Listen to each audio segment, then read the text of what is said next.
Here is some code to get you started on your game of 21, and I can even show you this running. Now, the rest of my code, my completed code, is underneath, so you can't see it, but I can run this here. Oh, let me hit run right there. So it says, I have a little image, isn't that great? Click to play 21. So if I click, it says dealer has 24, player has 21. Hey, player wins.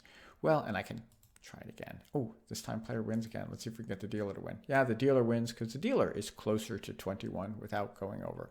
So some of this you are very familiar with already. I've imported an image. Here's my image tag right here. This is a little bit new. This tag you have not seen before. This is a button tag. This says, well, this says on click, run something called my function. And then this is just some text. You could type in anything you want here. And this is the end of the button tag.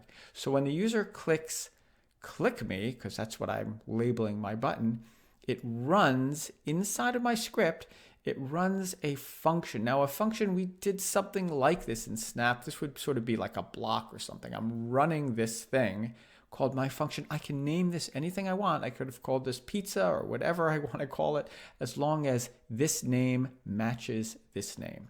So when you click this button, on click, run this thing called my function. Again, I can name it anything I want.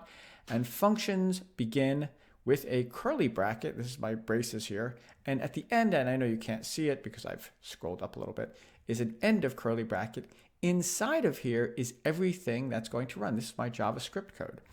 And I'm not going to talk a whole lot about random numbers yet, but basically math.random, I mentioned this before, creates a random number decimal between 0 and less than 1. So it's some decimal number.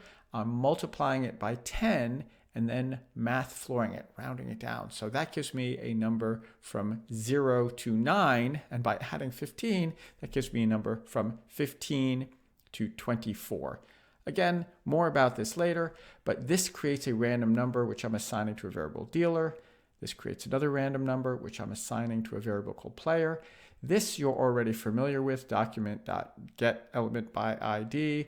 This is just some variable name, and it's going to write out dealer plus concatenated with the value of the variable dealer. Of course, that's going to get written out up here.